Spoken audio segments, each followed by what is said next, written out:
Live. Everywhere. On netrootsradio.com.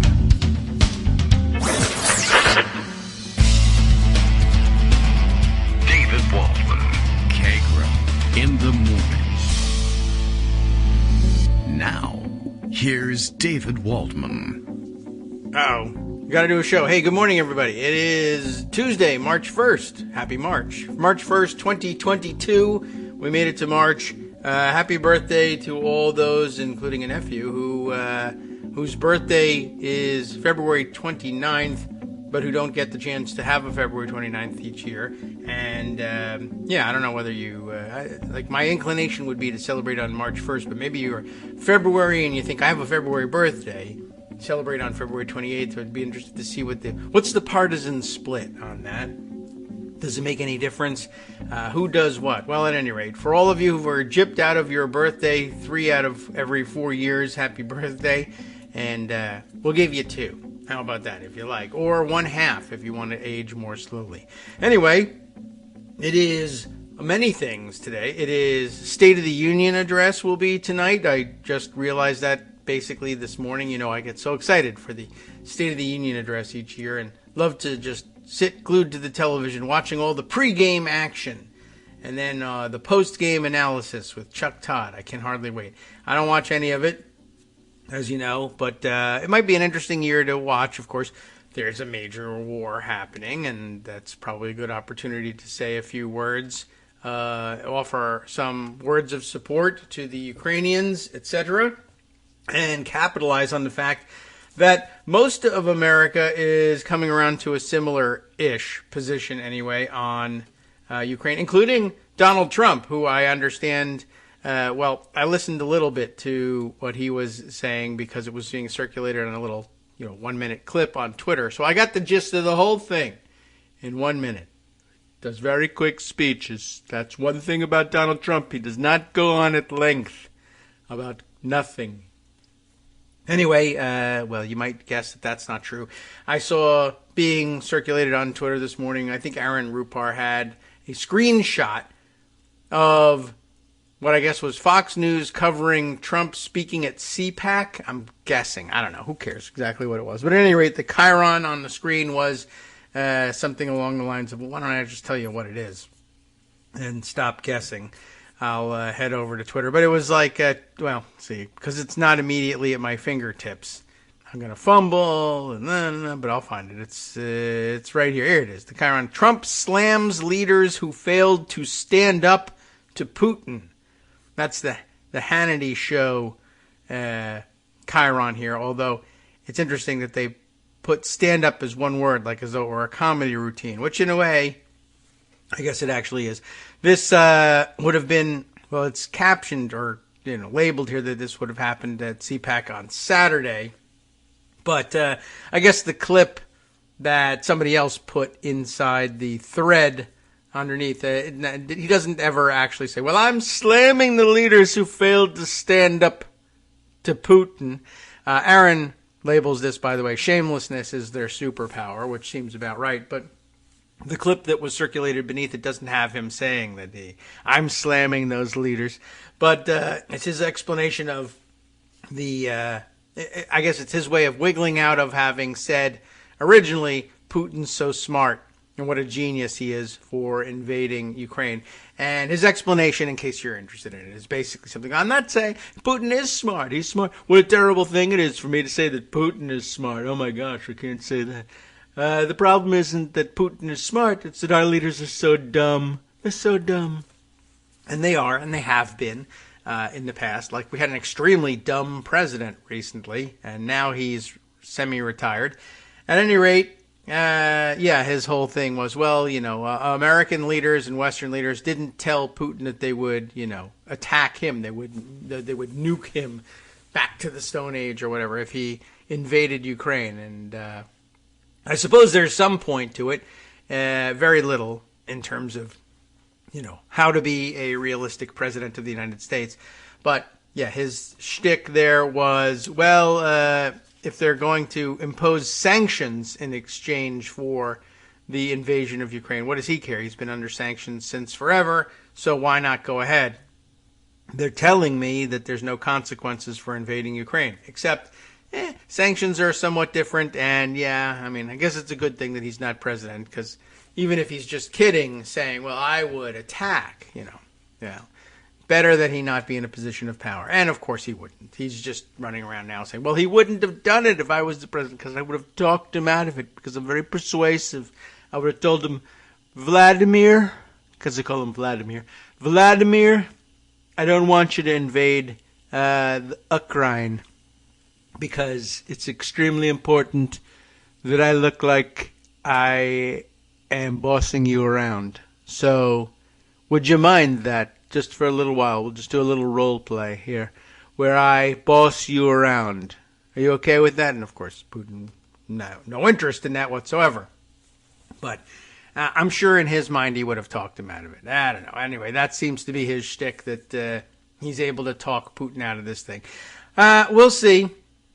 Anyway, we'll hang around for State of the Union today. It's also Shrove Tuesday. I generated a lot of excitement for shriving yesterday by telling everybody that I had discovered that there's no Shrove. I guess the only name they had for yesterday.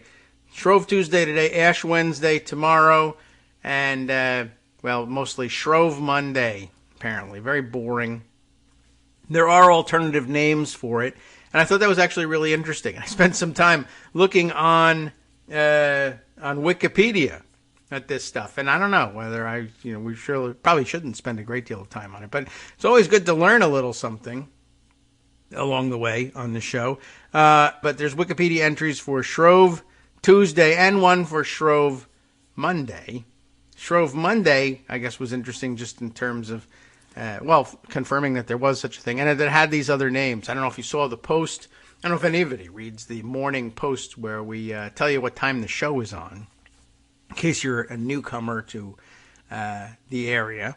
But I listed the things there. It was kind of interesting. So Shrove Monday. First of all, Shrove meaning, what the hell does it mean anyway? It has to do with repentance prior to Lent. And Shrove Tuesday, I guess, is like your last chance to get your shriving done. That's the repentance, I guess, ancient, terminology for it. And I don't know, I guess you can repent anytime. I don't know. But that's where they recommend. You have to meet the U.S.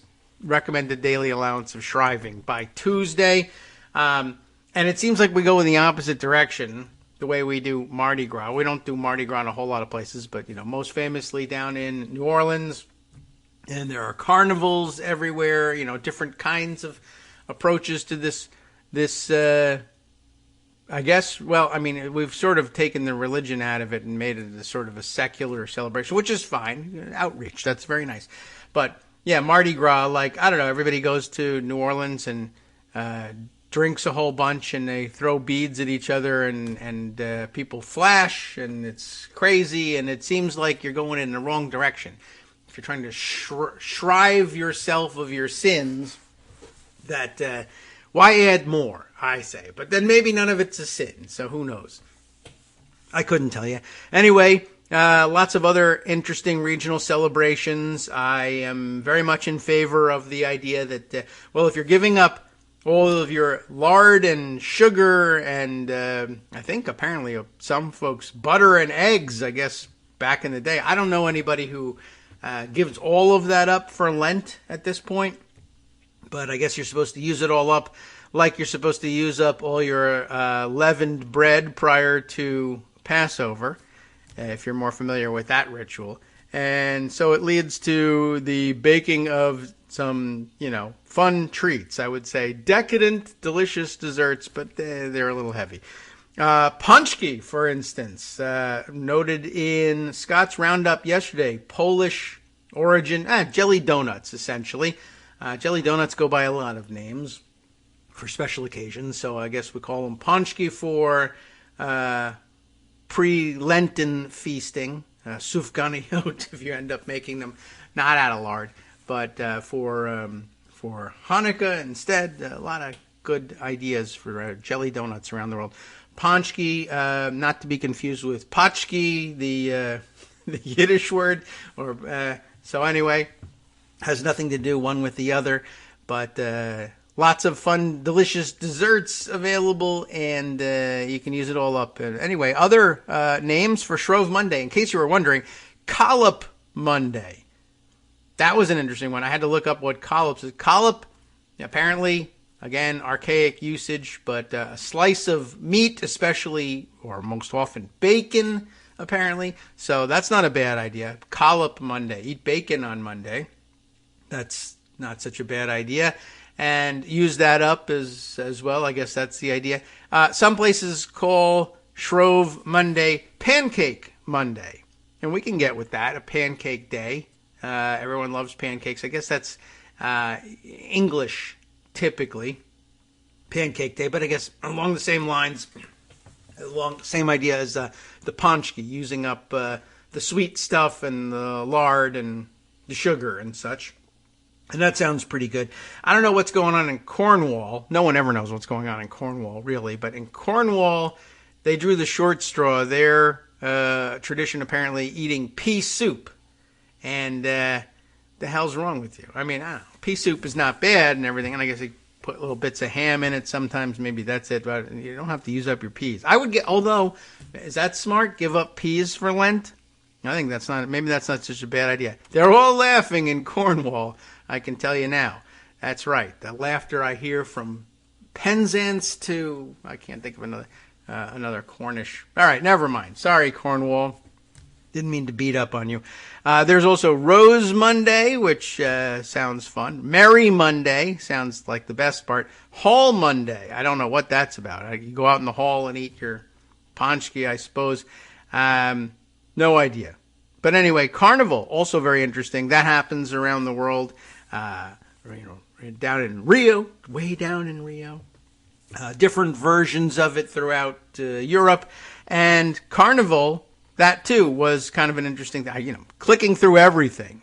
Show me I want to click on every blue word you've got here and find out more about it. And Carnival, you might have guessed it, or you might have already known it. The root of the word, and I guess from Latin, but I don't. The val part apparently is kind of a bastardization, but the carne part, meat. You're giving up meat, right, for Lent. Carnival, and I forget what the actual Latin is, but if you click on some of these things, you'll figure it out, and they'll tell you what it comes from. But yeah, that's right, giving up meat, carne. Get it? It's all very interesting. Oh, and I'm sorry, by the way, it's not all of Cornwall I should have been maligning. It's Eastern Cornwall. So I don't know whether that includes Penzance or not. Anyway, they sometimes call it Paysan Monday or Paysan Monday. There's two spellings, P-E-A-S-E-N or P-A-I-S-E-N. You can't even get the Eastern Cornish together on this. Very divisive topic. Divisive, yeah, ironic. Paysan Monday, after the custom of eating pea soup on that day. And pea soup, by the way, in blue here on Wikipedia. So in case you needed a definition of or the history of pea soup, it's available for you here on Wikipedia. There are, by the way, separate Eastern Orthodox traditions. Of course, the first being celebrating Monday on Tuesday. I don't know why they do that, but at any rate, they have a Clean Monday, which would be very popular now among the dieters and folks who want to eat clean every day. Let's see, the Eastern Orthodox liturgical calendar, most years falling later than the Western Church, usually in March. The start of Eastern Lent, which, like I said, starts in March or sometimes, August. It's very late. The start of Eastern Lent is called Clean Monday. This is not identical. I'm telling everybody, it's not identical to Shrove Monday, which precedes the start of Western Lent by 2 days. Clean Monday is the first day of Great Lent, as opposed to the crappy Lent that we're all experiencing, and is traditionally considered the beginning of spring in Greece and Cyprus, where it is a bank holiday. And that's no small affair. A bank holiday in Cyprus is a big deal these days. Speaking of sanctions against Russia, by the way, different traditions take place in different localities, in case you didn't know. Gosh, there are also, it's all very pagan. Really? It seems. And they kept all the fun stuff, I guess, in order to convince everybody to convert to Christianity. So, okay. Lots of other names for it out there, by the way, some of which are unpronounceable. There's also Lundi Gras, as opposed to Mardi Gras. Shrove Monday events in New Orleans and Mississippi Gulf Coast Mardi Gras, dating back to the 19th century. Almost the days of Jesus himself, have since the late 20th century anyway been named Lundi Gras, which is just translated here as Fat Monday again. I guess the gras is the fat part, and Lundi, is that even all right, well, I don't know. At any rate, go out and have a good time. Oh, there's one other one. This is really interesting stuff. Nickanan Night. I don't know how you pronounce that one, but more Cornish nonsense, apparently. Nickanan, and it's kind of like the local, hyper-local, I think, northeastern traditional mischief night, the night before Halloween, which I don't know whether everybody even knows what the hell that is, but Nickanan, there's no pronunciation guide here, night, sometimes called Hall Monday or Peason Monday, as you already know because you listen to the show, is a Cornish feast. I recommend Cornish game hens, I suppose, for the feast, because I certainly have no other idea what you might eat in Cornwall. The regular stuff, I know, but what's a local Cornish delicacy? I probably have like 500 messages from the Cornish American contingent of KITM listeners. I'll take a look. Traditionally held during Shrovetide, of course, especially on the Monday before Lent, sometimes called Roguery Night in West Cornwall. This is the East-West Cornwall rivalry we were talking about earlier. This event was an excuse for local youths, not youths, to undertake acts of minor vandalism and play practical jokes on neighbors and family, like invading Ukraine or something like that. That'd be hilarious. The name Nickanan may come from the practice of, ready for this one, knocking on doors and running away, which is known as Nicky Nicky Nine Doors in some parts of the English-speaking world. I think probably the weirdest parts of the English-speaking world. And the eating of pea soup and salt bacon was also associated with this date. Like, I guess if they catch you knocking on the door, you have to eat the pea soup. And bacon, not as much of a problem. I eat pea soup. It's all right. But you've never had it until you've had it in, checks notes, West Cornwall. Okay. Although I thought the pea soup was, yeah. So, all right. West Cornwall is where they're making mischief. East Cornwall, they are peacefully and civilly enjoying split pea soup. Or it doesn't say split. It could be whole peas. I don't know. This is not where I intended to spend more of my time. But the point is you can get very easily lost in the fascinating details. And like I said, the more you read it, the more pagan some of this stuff really sounds. Which is not a bad thing. I'm just saying. Sounds like fun. They kept the fun stuff. Pagans knew how to have a good time. Allegedly.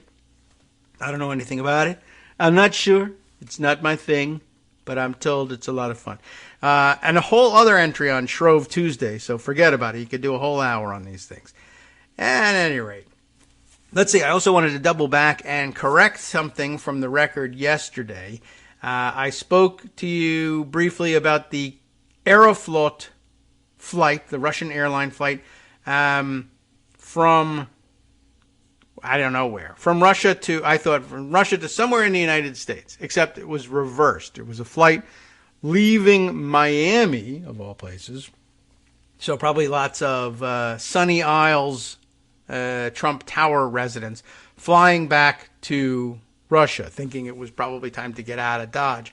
Although really, everybody else in Russia was fleeing in the opposite direction. But of course, the people who own the Sunny Isles condos are probably oligarchs or oligarch connected, and they're being called back to work. So anyway, the issue was that they were overflying Canada, and Canada had banned Russian flights from their airspace. And, what are you going to do about it was the basic question, right? And I don't know whether that's what the pilots were counting on or they just didn't know. But the upshot was, yeah, they flew over Canada and they didn't do anything about it. You can't really shoot down Russian airliners, even though it might have been a good idea in the sense that you'd probably be taking out a bunch of oligarch-connected people on their way back to do some dirty deeds. But you never know. Plus, of course, children probably as well. All the anchor babies born in the Sunny Isles condos would have been in danger. And, the Canadians are not likely to do something like that because they're civilized people. There's a report on it from CBC, and I'm just going to jump over and double check. Oh, I forgot to send out Bill's morning tweet. I just wanted to see that there wasn't overloaded by complaints from Cornish listeners. But lucky, as luck would have it, no such trouble. What did Bill have in mind for us today? Yeah, this also focuses on Mardi Gras, true. And the pastries make an appearance here too. Kagro X, that's me, by the way, breaks a tooth on the ceramic Jesus in his king cake. They're plastic ones at the giant supermarket near me, by the way. And we all get beads. That's good news. Not just any beads, but invisible, non-fungible token beads. I wish I'd read this earlier. Thank you, Bill. Well, anyway, everyone's in the spirit here today. So I'm just wondering if there's any background of interest here in the CBC piece on the Russian airliner violating Canadian airspace after the ban, according to Transport Canada. Canada announced Sunday that it was closing its airspace to Russian aircraft operators, and this one particular flight flew straight over. Flight 111 flew right over Canadian airspace, or right through Canadian airspace, on the same day the restriction was imposed. We are aware, say the Canadians, that Aeroflot Flight 111 violated the prohibition put in place earlier today, that would be Sunday, on Russian flights using Canadian airspace. That was it. There's a tweet from Transport Canada. And basically they just said, well, the hell with that. Because, what are you going to do? You're going to shoot it down? Doesn't seem like a plausible option. There are no direct flights between Russia and Canada, by the way, but several Russian flights a day have, until Sunday anyway, passed through Canadian airspace on their way to other countries, to or from. A spokesperson for Transport Minister Omar Alghabra said, I'm sorry if I ruined your name, Mr. Minister, but let's see, they promised to review. They will launch a review into the conduct of Aeroflot and Canada's air traffic control service provider NAV Canada following the violation. We will not hesitate, look out, to take appropriate enforcement action and other measures to prevent future violations, whatever that means, the Canadian regulator said. NAV Canada confirmed to Reuters that Aeroflot did enter the Canadian airspace. The Canadian airspace. It said the aircraft operator declared the flight as a humanitarian flight as it entered the domestic airspace, which requires special handling by air traffic control under normal circumstances. In what sense, though? That's interesting. That's an interesting detail. I'd like to know why they thought they were entitled to humanitarian flight status. But probably, that was probably the oligarch-connected people saying, well, we're evacuating our kids and families because we're afraid they'll be, picked on or targeted here in the United States, which is, I guess, is possible. But it seems like a flimsy excuse. They do say we will hold Russia accountable for its unprovoked attacks against Ukraine, but doesn't say what they're going to do about Aeroflot overflights of Canada. And I don't know what they will do. That's an interesting, I don't know what, thing to ponder, I guess. I wonder whether they'll thumb their nose at them again or not. I figure we would have heard about it by now if that were the case. But, luckily, they don't seem to have very much interest in provoking the Canadians with something like this.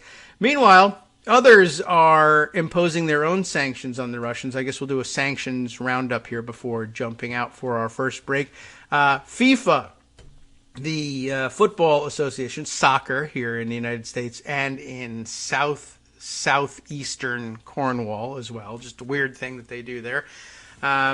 They have banned Russia and have ejected them from World Cup qualifying, which is a big deal. I saw the other day Marco saying that the Russians are soccer crazy now.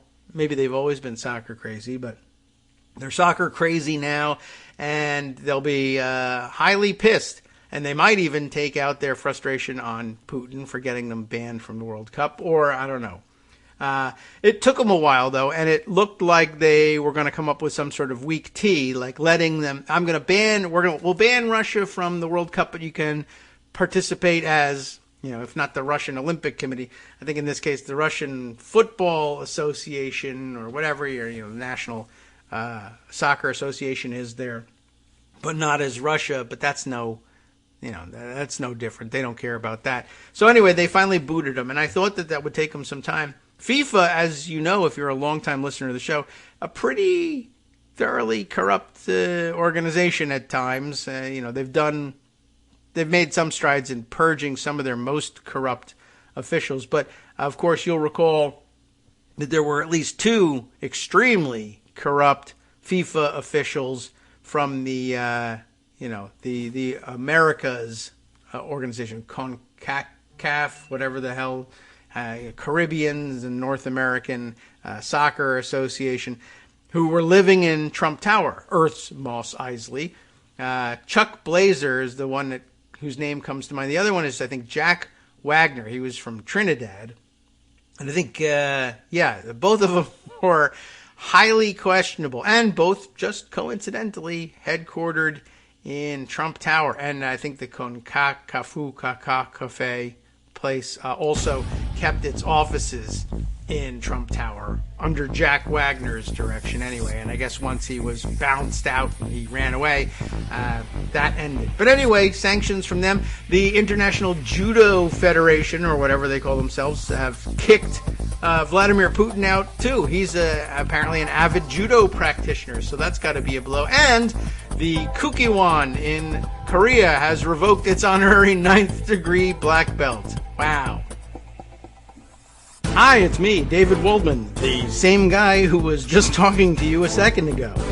Our Patreon subscription drive is still going strong, with over 175 monthly donors who help keep us on the air.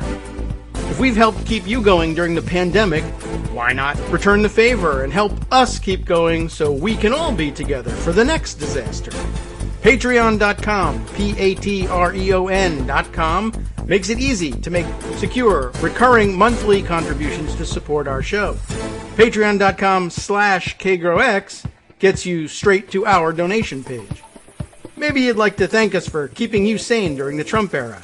Maybe you're looking forward to in-depth explanations of what's going on in the Biden administration. Whatever it is that keeps you listening, we need your help to keep bringing it to you. And hey, if you happen to prefer using PayPal or even the Square Cash app, we're up and running with those options too. Thanks again, everyone, for all your support. We literally could not do this without you.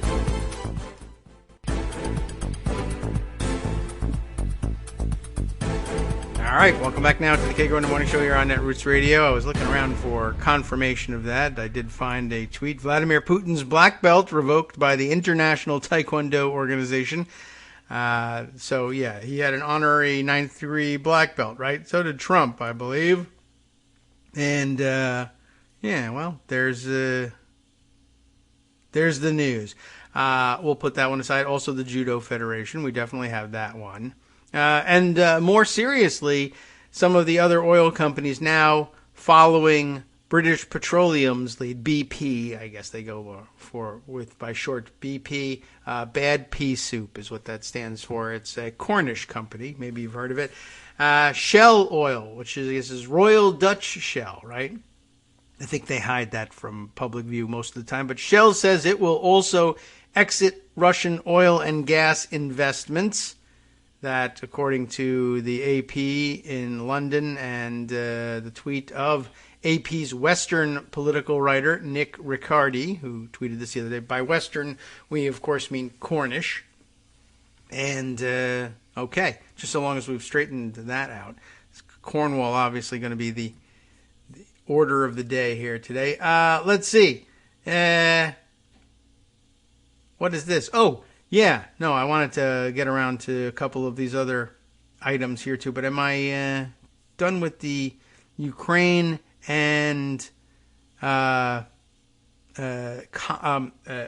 sanctions roundup or not? I don't think so. I feel like there was more, but I have to, a lot of these are tweets and they don't, Yeah. Oh, here we are. I found the Judo Association, International Judo Federation, has suspended Vladimir Putin, a judo black belt and huge fan, as honorary president and ambassador in light of the ongoing war conflict in Ukraine. So he held a position with the International Judo Federation, just so you know. Let's see. Other important news. Oh, I got to click on all of these things and open them all up again. All right. Oh, yes. Like lots of military aid pouring in. The offer of weapons and fighter jets. Oh, right. And Ukraine has made an emergency, I guess, sort of, or expedited application.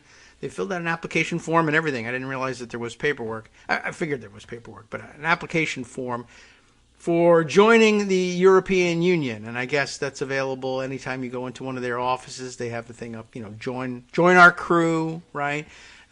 Great benefits. For instance, you get to, I don't know what, like 10% employee discount on all European merchandise, all these sorts of things. So they made an emergency application. The news this morning was that the European Union, they said they accepted the application. I don't think that means that they're a member of the European Union now. That just means like, okay, I got your paperwork. We'll let you know. I don't know whether that's a smart idea to admit them on an expedited basis, but apparently they're going to get some sort of special review process and a special admissions process, like they row crew or something, like, with the college admissions here, and they'll let them in, and I don't know whether that's a smart idea or not. Lots of calls for allowing Ukraine to be admitted immediately to membership in NATO, things like that. I don't know. I think that it strikes me as a little bit odd. Where are all the people who used to say, well, you got to have some sort of individual mandate. You can't just let people languish on their own without health care, and then when they get sick, you just enroll them in a universal health care program or something. And then remember that was supposed to be a moral hazard of some kind. I mean, not everybody agreed. A lot of people just thought, well, health care, human rights, you come to it when you come to it, that's fine. But yeah, I don't know if this idea of, well, if I get invaded, then I'll just instantly join NATO and the European Union. But I think the NATO thing might be off the table for the time being. European Union, that's a maybe, but I don't think they're in yet. But the tweet made it sound like you're in, but it's a lengthy process for that too. And they would have swapped Britain for them. Brexit, they're out and Ukraine is in. I don't think anybody had that in mind, but it could be happening. Let's see, other interesting items here. Yes, also to circle back to something we discussed yesterday, the weird techno-dystopia of modern warfare. Other examples, but they're meta-examples, I guess you could say. Like I saw the other day, there was the rumor, anyway, unconfirmed rumor, that Russian soldiers were using not TikTok, but Tinder to try and find hookups in Ukraine while they were there, but then other people debunking that, or at least attempting to, and saying, oh, no, they have their own app. They wouldn't be doing this on Tinder, but it sounded plausible. It was just an interesting application of applications, really, of technology to the modern warfare context. It seemed like a really weird possibility that could be happening. Well, there are other strange uses of technology, some of which are also highly questionable in terms of their veracity. This video, now making the rounds, alleges that it is a TikTok video. Well, the tweet that got the most interest in it says, the future is a very weird place. Ukrainians are uploading videos on TikTok about how to drive abandoned or captured Russian military vehicles, which sounds like a useful bit of information. After further investigation by other people, I'm not going to waste my time on that. I got to waste my time on Shrove Tuesday in Cornwall. But other investigators find that this is in fact a much older video than originally thought. It wasn't made last week by Ukrainians. It doesn't say it was made by Ukrainians. It says it was uploaded by Ukrainians. It was made by a Russian woman. Why she's doing it, I don't know. I don't know if I could. I've never turned the sound up on it because I figured I wouldn't understand it. She might just be having a good time driving a tank for fun, as I've done in Cornwall. Not in Cornwall, but in Georgia, where you can do things like that. And it was an armored personnel carrier, by the way, not an actual tank. But at any rate, I was surprised to find that there's a steering wheel inside the thing, as opposed to the mechanism we had for driving the armored personnel carrier was I don't know what they call them, the two sticks like you had on that old tank video game. You remember that one? I can't remember what that was called, but you drive a futuristic cyber tank, looks like maybe what Tesla would make if they were making tanks. You remember that one? Anyway, this one just has a steering wheel, which I guess is intuitive, and if you're going to have, 18-year-old conscripts driving it, maybe that's the best way to do it. Anyway, she might have just been having fun driving a tank, she wasn't telling people how to capture Russian or drive away captured Russian tanks for Ukrainian purposes, but the video is being repurposed. If you learn how to turn the tank on and drive it from a prankster or just somebody having a good time, it's just as useful as anything else, I guess. So that's out there and circulating, but on TikTok, which is what makes it part of the technology roundup. Let's see, other items of interest somewhere in here is news of another use of an online app, and I'll scroll around to see if I can find it. It's in here somewhere, but the word was that, here we go. Who's this? Oh boy. Let me open up the tweet here. Bogdan Kulinich, I guess, my best guess at his pronunciation of his name, who tweets as Hidden Markov, which is easier to pronounce.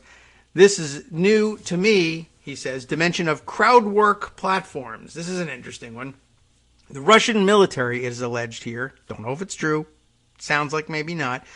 Russian military uses Premise microtasking platform. Premise capitalized here. That would be, I guess, the name of it. The Premise microtasking platform, like TaskRabbit or one of the Fiverr, things like that, to aim and calibrate fire during their invasion of Ukraine. How so? Example tasks are to locate ports, medical facilities, bridges, and explosion craters, paying anywhere from 25 cents to $3.25 per task. And they are priced in dollars here. I can't read what they are, but it looks like there's, from the format, how long it'll take you to do. You're supposed to go out there with binoculars, I guess, and look for something, and written in Russian, for 30 cents for 5 to 10 minutes worth of work. You're supposed to, I don't know what, look for, did we blow up this building properly or not? Now, Bogdan here says this is confirmed by Ukraine's armed forces, but I don't know how worthy a confirmation that is, but that's what it says. Where is it confirmed by Ukraine's armed forces? On Facebook. So, again, who knows? He continues to say, as of now, Premise have suspended their operation within Ukraine out of an abundance of caution, but they deny their collaboration or support of the Russian military. A wise public relations move. This curious case was publicized by, who is this? Alex... Oh boy, Alex it's spelled Alex Rewrew. I don't know what that's supposed to be, but he's on Twitter. Curious case here, publicized by Alex, who also organized a public campaign to make Premise stop their operations in Ukraine. Bogdan goes on to say, note, this is not click work. The tasks, not 100% sure, please correct if you know more, are to physically visit a location, take some pictures, record the location, and answer a questionnaire. So, okay, not just clicking around on a computer. Another perspective on the gig work fire targeting story. According to Byron Tao, who has been reporting on Premise for the last 6 months, there is a possibility that the tasks were issued by Western intelligence, not Russian, as Premise has deep ties to the U.S. intel community. I had no idea about that. That's very interesting. I'm going to take a look at that thread from Byron. Let's just look at that for a second, because that's Byron's a Wall Street Journal reporter. New gig work app Premise, or rather new, I don't know how new the app is. It's new news. Gig work app premise suspends Ukraine operations after being accused of working with Russia in invasion. It says it was actually working for clients in Western democracies, which matches Wall Street Journal's reporting that it has ties to U.S. military intelligence. What a strange thing, though. It's a great idea. You know, people probably should know better than to go photograph. You know, if they're looking to pay you $5 to take photographs outside of a chain link fence of a military airfield, for instance. It seems like the sort of thing that, well, you'd have to pay me more than $5, I guess, to do that one. But interesting. And there's a whole thread here. Wall Street Journal wrote about Premise in July.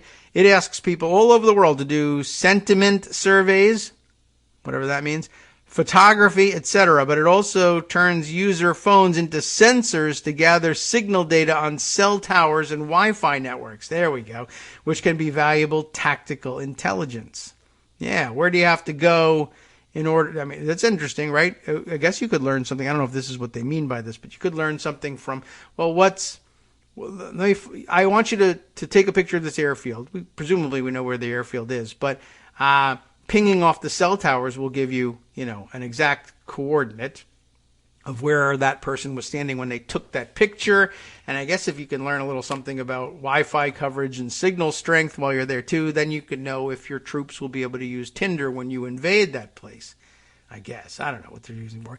It's part of a broader trend, says Byron, of embracing open source intelligence that is going on in militaries and intelligence agencies around the world, including the United States. One official estimated 80% of intelligence is now sourced to unclassified sources. Wow, that is interesting. And attached here are a couple of stories from the Wall Street Journal.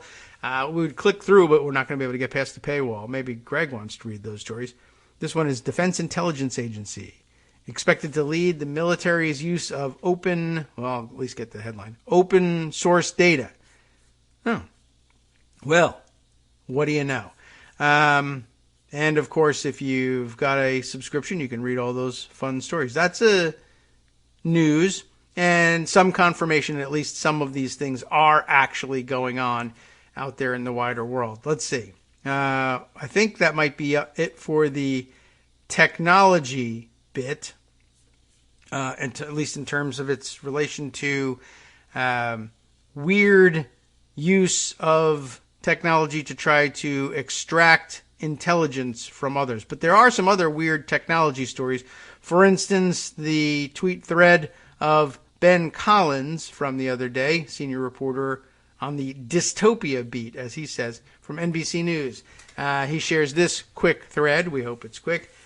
It starts this way. I want you all to meet Vladimir Bondarenko. Don't worry about how to pronounce his name because it turns out, well, I don't want to spoil it from you. He's a blogger from Kiev, it's spelled the wrong way here, Kiev, who really hates the Ukrainian government, which is why he spells it Kiev. He also doesn't exist, according to Facebook.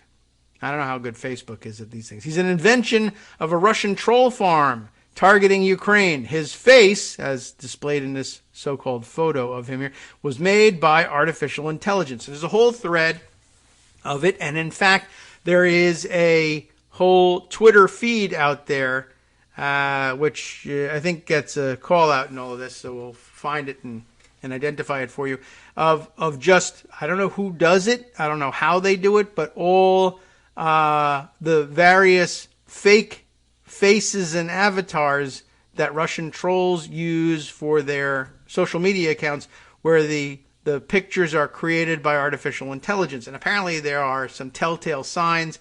I don't really see it, but that's what they say. Ben continues by saying, Facebook took down 2 anti-Ukraine disinformation operations this weekend. They were tied to Ukraine Today, a Russian propaganda outfit created to make Ukraine look like a failed state.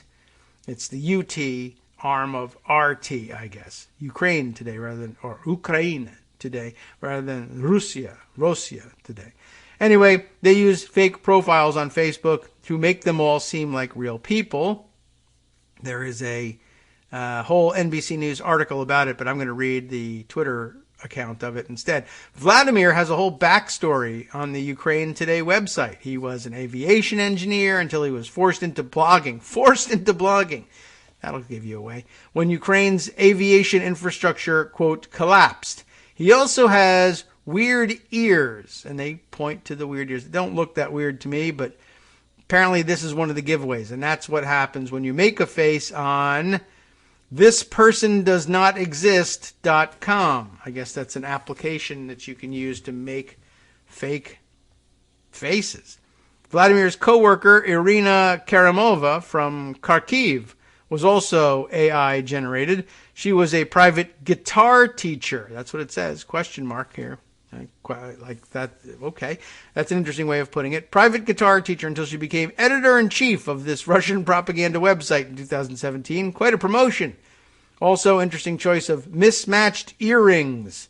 And I guess that's supposed to be a giveaway as well. Why not? This new propaganda operation has links to Newsfront and South Front, Facebook told us, 2 Russian propaganda outfits identified by the State Department in 2020.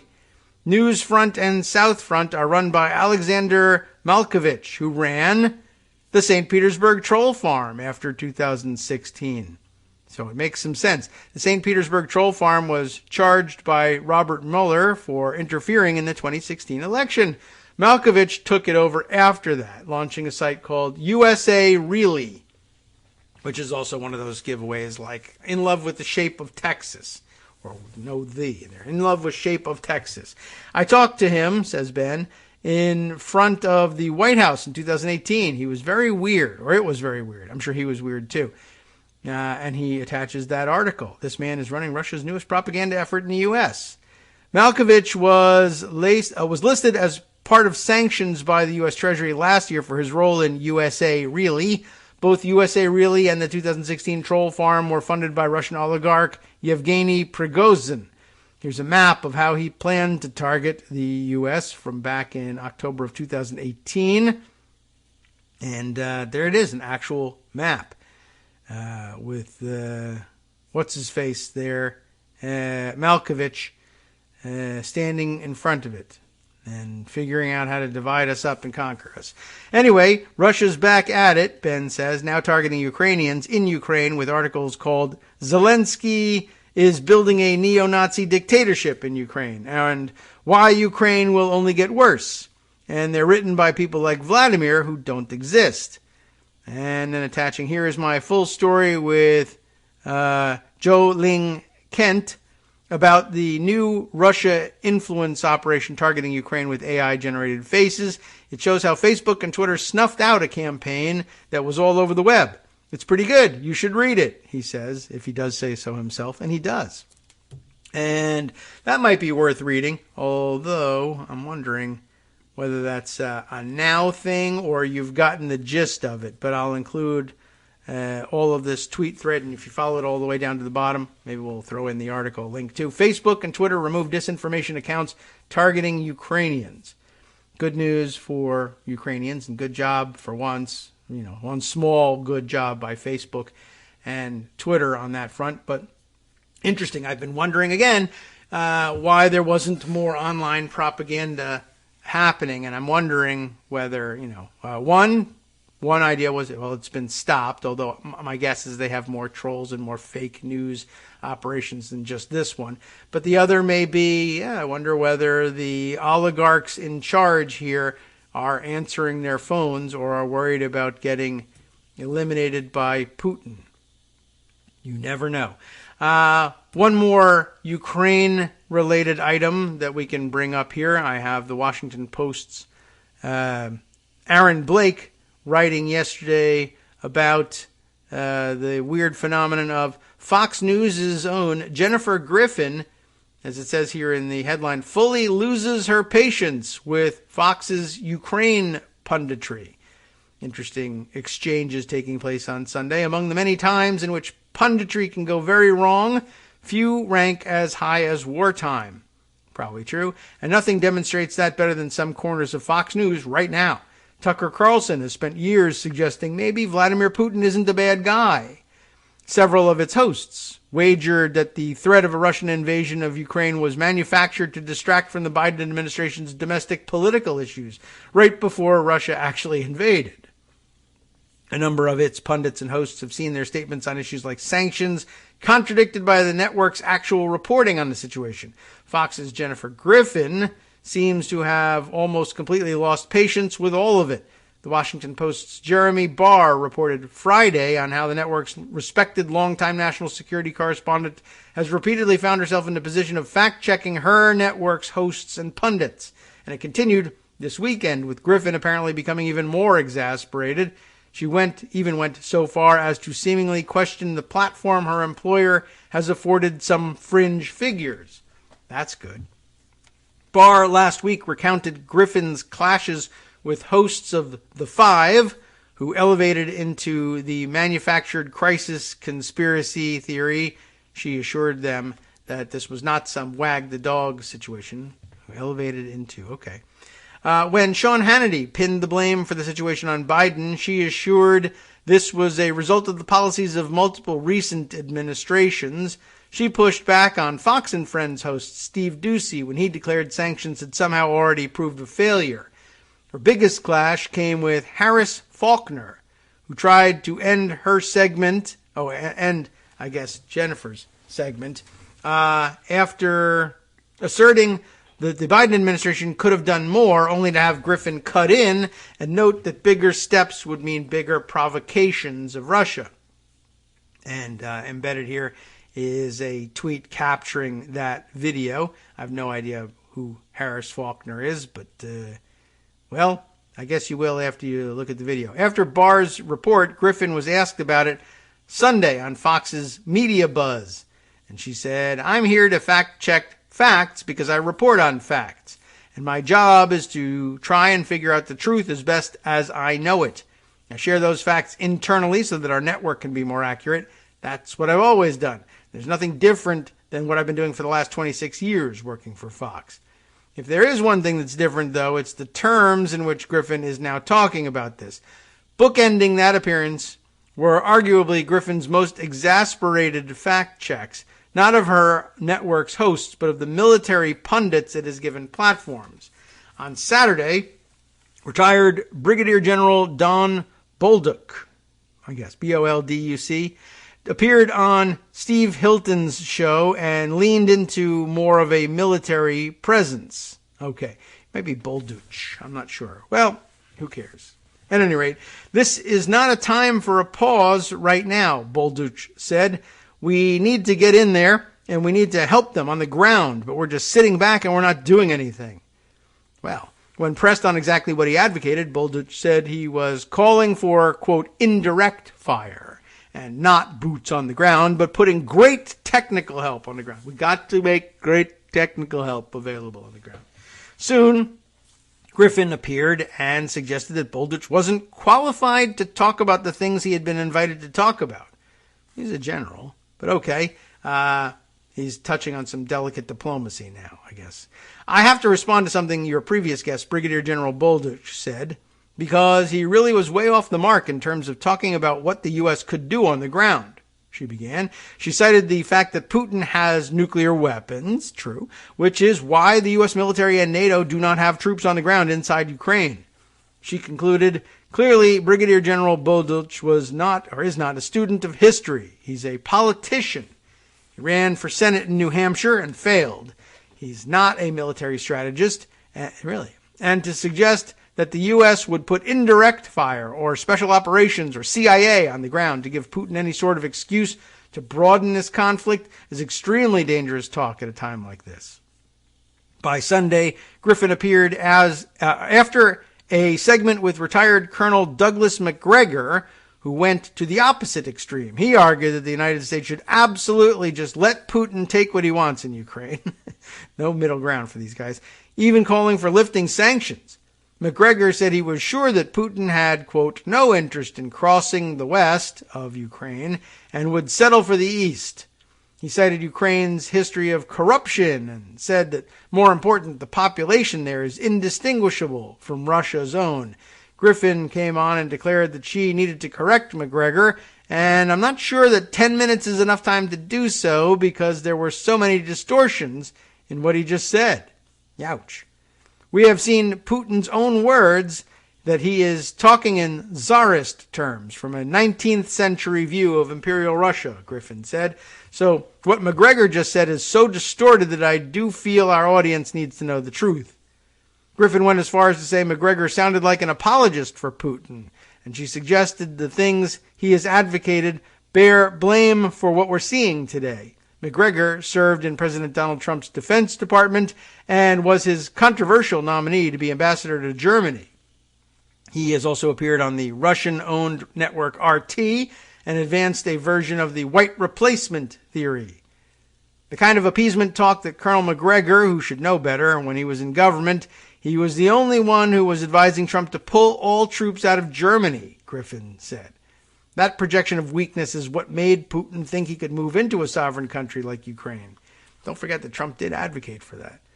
The host, Republican former Congressman Trey Gowdy, of South Carolina, assured that he was surprised by McGregor's commentary and called his take on it stunning and disappointing. Those are extremely strong words from a reporter. In the span of a weekend, she stated that her network was platforming someone who was engaging in extremely dangerous talk and accused another guest of sounding like a Putin apologist and appeaser. It's one thing to fact-check what others are saying. It's another to do so in this manner. I'm okay with it. I don't know if it bothers Aaron. Anyway, Fox has often taken an extremely laissez-faire approach to the opinions in its broadcasts, even when those opinions are based on thinly constructed conspiracy theories on issues like vaccines and voter fraud, to put it mildly. This has often created tension at the network between serious reporters like Griffin and the unwieldy opinion hosts who drive a much more speculative and fact-challenged narrative. It has spilled over on a few occasions, but rarely led to a true shift in approach, save for benching the likes of Fox Business hosts Lou Dobbs and Trish Regan. Now, with the world on edge amid the land war in Europe, at least one very significant internal voice is very publicly suggesting not the best. All right, welcome back now to the Kagro in the Morning Show here on Networks Radio. I had to sort of abbreviate things in order to get out of that Washington Post piece just in time, I think, for the break. But basically, yeah, what we were finding out was, yes, maybe this, at least one internal voice at Fox, very publicly suggesting that maybe this isn't the best approach for the most influential cable news network in the country. And I'm glad I didn't get a chance to say that. I should have stuck with not saying it. It's bad news that Fox is the most influential cable network in the country, and whatever. I mean, I think Aaron Blake kind of recognizes the badness that's going on there, but it seems like he's still suffering from the idea that there are enough good people to salvage it and that you should continue to call it a news network. Jennifer Griffin should just leave and go somewhere else, and we should close shop on Fox News, generally speaking. But okay, an issue for another day. Let's see, other things to round up. We might as well continue with Ukraine, as I just had the suggestion from Athena, our good friend Athena 5000, that, the question that, will you be discussing the treatment of Africans at the Polish border? And sure, why not? Actually, you sent me a link, though, Athena, to a CNN video story on it, and of course I can't really quite use that exactly, but I can find other CNN reporting on it, and I did. And the issue is this. There are a number, I guess quite a number, of African immigrants, foreign students, others living in Ukraine and looking to get out of harm's way by escaping among other places, to Poland and other locales, just anywhere that's not Ukraine, basically. And they are facing discrimination and worse at the borders, I guess, especially in Poland, or I don't know whether that's something unique to Poland or that's just where the reporting is coming out of. But I grabbed this written version of the story. It has some video to go with it. But let's see. The headline of the one that Athena sent to us was African Immigrants in Ukraine Tell Sidner. Who are we talking about here? Sarah Sidner is the name of the CNN reporter. Tells Sidner they were pushed off the train and shoved while trying to flee. The border situation in Poland has been fraught, to say the least, for some time now. Not that long ago, we were reading the story of Middle Eastern immigrants who had made their way to Belarus and were trying to cross the border there into Poland, but were being mustered by the Belarus armed forces and border patrol and sort of force marched toward Poland, knowing that Poland likewise would have an armed force there to repel them and send them back. And they're being sent back and forth over the border, and it's a terrible situation. And now we have more to add to it. The written version I've got over here: foreign students fleeing Ukraine say they face segregation and racism at the border. The byline on this piece here goes to Stephanie Busari, Nimi Princewell, Shama Nasinde, and Mohammed Tawfiq. So let's see what they have to say here. As the Russian invasion of Ukraine continues, foreign students, and we'll extend that to others who have migrated in one way or another, permanently or temporarily, to Ukraine. But foreign students attempting to leave the country say they are experiencing racist treatment by Ukrainian security forces and border officials. Not just Polish, but Ukrainians as well. One African medical student told CNN that she and other foreigners were ordered off the public transit bus at a checkpoint between Ukraine and the Polish border. They were told to stand aside as the bus drove off with only Ukrainian nationals on board, she says. And I guess maybe the excuse there is they can go by passport only. But still, it's a humanitarian crisis. There's a war going on. Let everybody out of here. They were told to stand aside. The bus drives off with only Ukrainian nationals on board. Rachel, a Nigerian first-year medical student. I'm going to give you a shot here on my best American pathetic attempt at your last name. Onyegbule. Rachel Onyegbule. Or maybe Onyegbule. I don't know where the emphasis lies there, but poor Rachel, a Nigerian first-year medical student in Lviv, which I think the Russians call Lvov, I don't know, was left stranded at the border town of Shehny. Goodness, there's no pronouncing these things. Shehyyne. Shehny? I don't know. Some 400 miles from Ukraine's capital, Kyiv. That one I can pronounce. She told CNN more than 10 buses came, and we were watching everyone leave. We thought after they took all the Ukrainians, okay, right? This isn't going to flop now. It's not just about Ukrainians. We thought after they took all the Ukrainians, they would take us. But they told us we had to walk, that there were no more buses, and they told us to walk. Great. My body was numb from the cold, and we haven't slept in about 4 days now. Ukrainians have been prioritized over Africans, men and women, at every point. There's no need for us to ask why. We know why. I just want to get home, she told CNN in a telephone call Sunday as she waited in line at the border to cross into Poland. How did I settle on her name here? Onyegbule says she eventually got her exit document stamped on Monday morning, around 4:30 a.m. local time. And here a captioned photo of university students, including many from Nigeria, fleeing the Ukrainian capital, stowing their luggage as they get on the transport bus near the Hungarian-Ukrainian border in the village of Tarpa in Hungary on February 28th, 2022. So, boy, it must feel awful to get caught up in all of this on top of the racism and discrimination probably facing every day there anyway.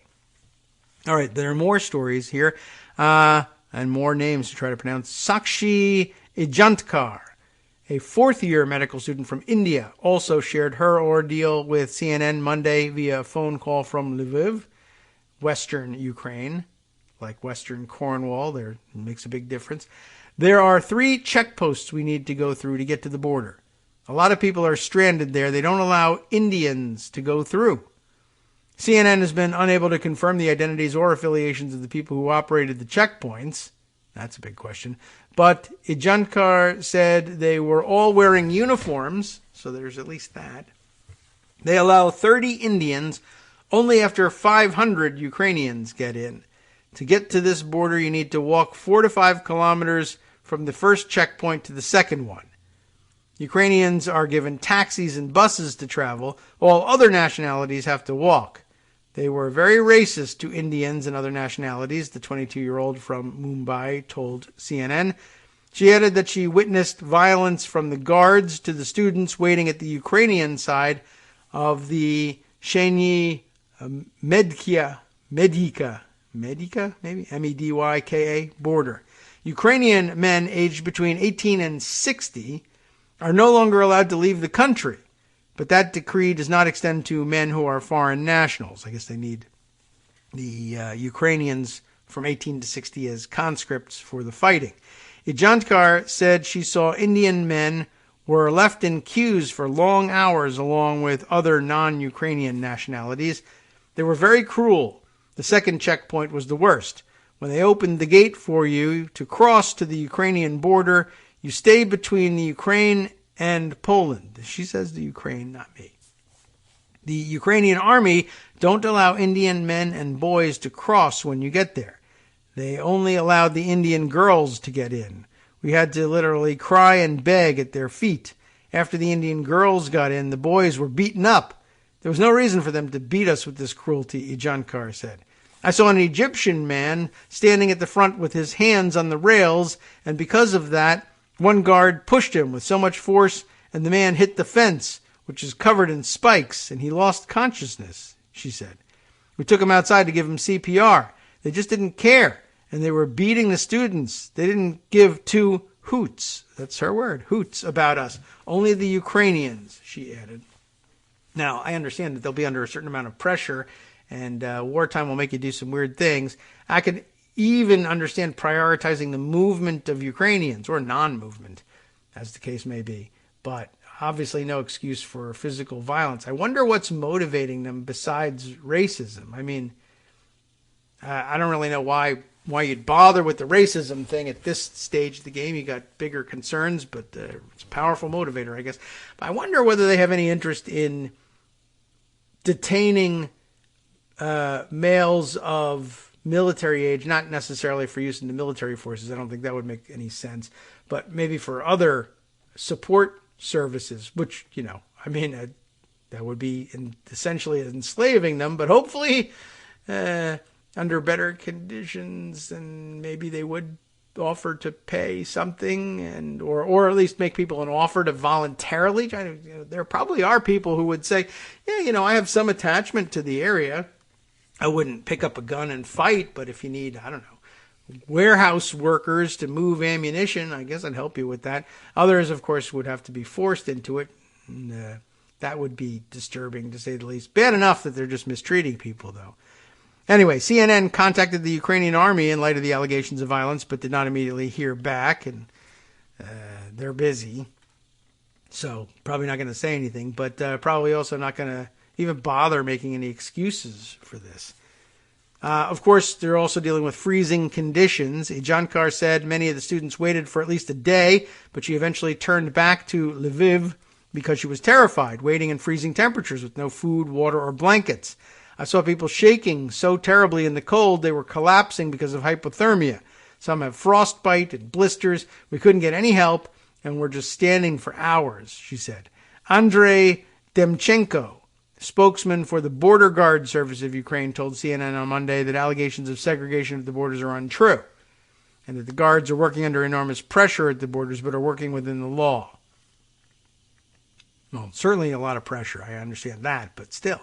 From the day when Russian President Vladimir Putin has made an attack on Ukraine, the influx of people trying to leave Ukraine and the war zone has increased tremendously. If earlier people trying to cross the border into the European Union and back amounted to up to 50,000 people a day, now the amount doubled and continues to increase. There is huge pressure on checkpoints and on border guards. In order to speed up the process and allow larger amounts of people to cross, the government has simplified the procedure of the border crossing as much as possible.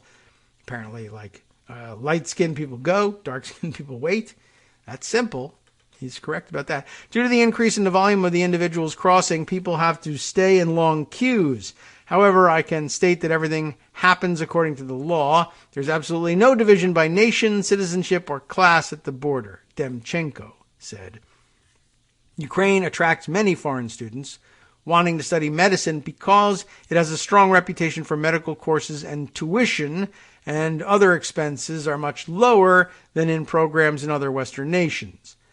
Another stranded student told CNN on Sunday that border staff on the Ukrainian side of the border were showing prejudice against foreign students. They are depriving the foreigners. They're being very racist with us at the border. They tell us that Ukrainian citizens have to pass first while telling foreigners to stay back. Neka Abigail, a 23-year-old medical student from Nigeria, said. It's very difficult at the moment for Nigerians and other foreigners to cross. The Ukrainian officials are allowing more Ukrainians to cross into Poland. For instance, around 200 to 300 Ukrainians can cross, and then only 10 foreigners or 5 will be allowed to cross, and the duration of time is too long. It's really hard. They push us, kick us, and insult us, Abigail said. Africans have been sharing their experiences online using the hashtag, you can go and see for yourself, the hashtag Africans in Ukraine. So take a look for that. Their stories have prompted an outcry and a number of crowdfunding appeals that have been launched to try to help those stranded in the country. One of those who shared their story online is Corrine Skye, a medical student from Zimbabwe who has been studying in Ukraine since September. She fled the country on Friday, but with the aid of 2 London-based friends, managed to raise more than £20,000 to help stranded Afro-Caribbean students. This situation we're in is a life-or-death situation. We need to make sure that all the African students cross the border successfully and safely, she said, speaking on Instagram Live from the Romanian side of the border on Sunday. So I guess they're headed in all directions. Should take a look at who borders Ukraine and become more familiar with that. Remember, bad situations mean Americans have to learn geography. Around 500,000 refugees from Ukraine have so far crossed to neighboring European countries, the UN High Commissioner for Refugees, Filippo Grandi, said on Monday. Now, are home countries doing enough to help their citizens? Let's find out. Some of those CNN spoke to said they did not blame the Ukrainian authorities, really, for prioritizing their citizens, but rather their own governments for not making arrangements to assist them out of the country. The Nigerian government is being their usual nonchalant self, Onyegbule said. There are many of us in Ukraine. They can't just leave us like this. It's so sad, but we are used to the bad governance in Nigeria. It's very sad. Onyegbule acknowledged that there were Nigerian officials waiting to meet her and others once she crossed over into Poland. It would have been so helpful in Ukraine. We were looking for someone to speak on our behalf there. Nigeria's Foreign Affairs Minister Jeffrey Onyema said on Twitter that Ukrainian authorities had assured him that there were no restrictions on foreigners wanting to leave Ukraine. Problem is the result of chaos on the border and checkpoints leading to them, he stated, adding that he is personally coordinating with our missions in Ukraine, Poland, Russia, Romania, and Hungary to ensure we get our citizens out of Ukraine and bring back to Nigeria those ready to return while supporting those who are remaining in Ukraine. Well, I guess that's the answer. Those are the countries bordering Ukraine. Now we know. CNN has contacted Onyema for comment on allegations that the Nigerian government hasn't done enough to help its citizens leave Ukraine. African nations on the UN Security Council on Monday condemned discrimination against African citizens at the Ukrainian border during a UNSC meeting at the UN headquarters in New York City. We strongly condemn this racism and believe that it is damaging to the spirit of solidarity that is so urgently needed today. The mistreatment of African peoples on Europe's borders needs to cease immediately, whether to the Africans fleeing Ukraine or to those crossing the Mediterranean, Kenyan ambassador to the UN Martin Kimani said on Monday. Onyegbule, the first-year medical student, said she was attracted to study in Ukraine because she was looking for a safe and cheap option outside Nigeria. Whoops. Well, she didn't know. Generally, living in Ukraine has been peaceful. It's a beautiful country. Sometimes in the trams, people don't want to sit beside you and they stare at you, but generally the Ukrainians are nice people, she said. So it's a long-standing problem. Ukraine, I guess, back in the day, Ukraine was pretty homogenous, and I guess they're just not used to seeing people that don't look like them. But I guess they're getting more used to it every day. In the modern world, you can't avoid it, of course, and you should get used to it already.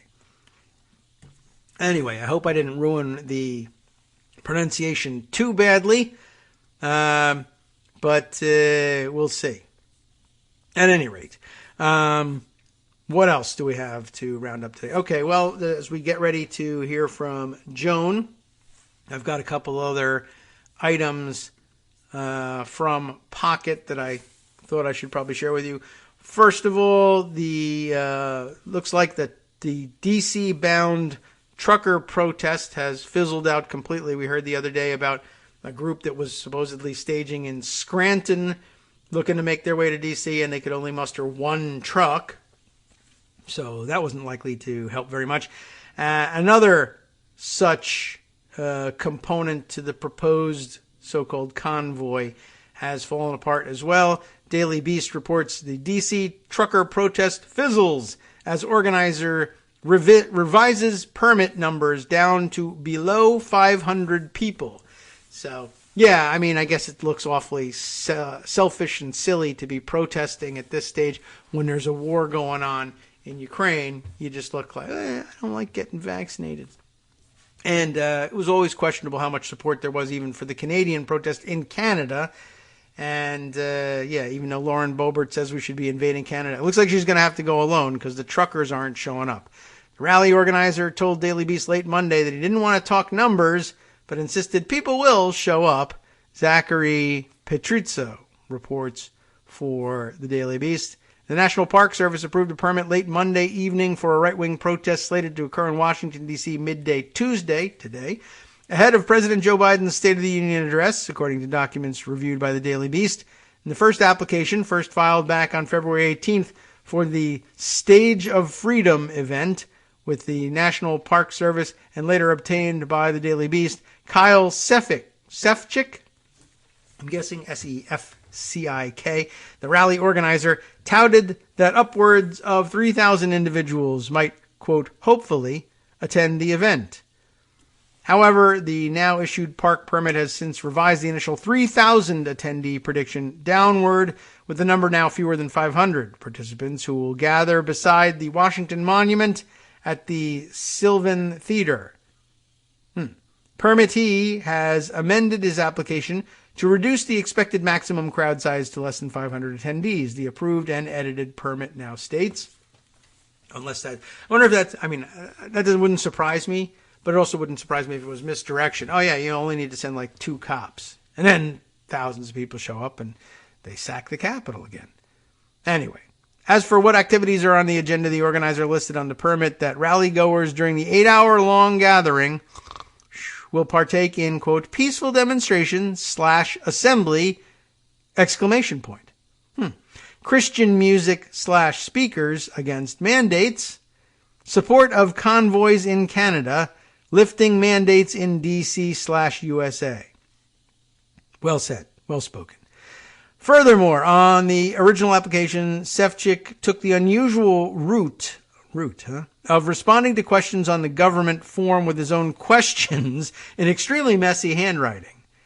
To one of the questions on the application about what tasks volunteers might perform, the organizer responded, "Do we need them?" So it's not so much that he's questioning authority as he doesn't know what he's doing. As for responding to questions with more questions, Sefcik told the Daily Beast late Monday that he didn't see the problem. "Yeah, I wanted to see if we needed certain people," he said, while claiming that he has done events my whole life, huge ones. Sure. Sefcik, who is an MMA fighter and Maryland gubernatorial hopeful, went on to dodge the question about the number of people who will be attending his gathering ahead of additional trucker convoys slated to arrive in the city later this week. brother, he says, all I can say is that we both know that it was seen by a lot of people in the United States. And I'm not talking numbers, but let's just say I know that people will be there, he said. Let's just say I know there will be people there, he added, which was the same thing, while proudly claiming his event was making authorities in Washington nervous. I have never had to work that hard on a permit before. He continued, no, I am serious, man. I spent like 20 hours just in the last 2 weeks alone having meetings with them. That's the National Park Service. And every kind of government agency because I was number one on their list of jerks that they didn't want to talk to, I guess. All right, well, whatever. That's pretty lame, but not terribly surprising. Anyway. Let's see, one or two other things that I can squeeze in here before we are readying ourselves for Joe. And here's an interesting story.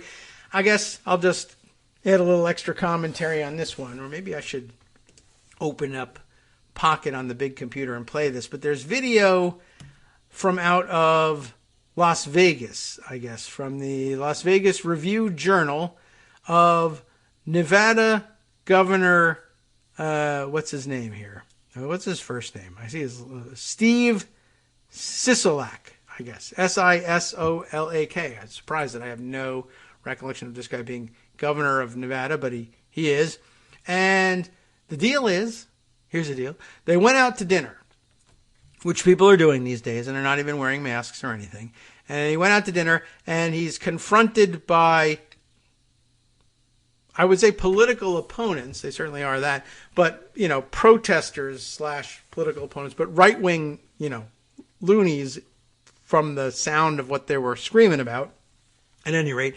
And, chased out of the restaurant, which, okay, politicians, they get chased out of restaurants from time to time. You might recall, though, that it used to be the worst crime in America, according to Republicans and conservatives.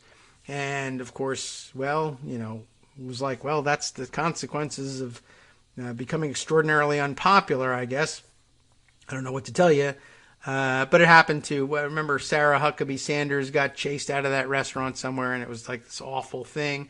So now we have QAnon-type nuts confronting people in restaurants too. Although, they make a good point, which is, I just thought that there would be like security with the governor. And I guess it's just not the case. And I can see that that's not the case, for governors of some states where, they haven't had any problems or whatever. But still, you'd think that they travel with somebody.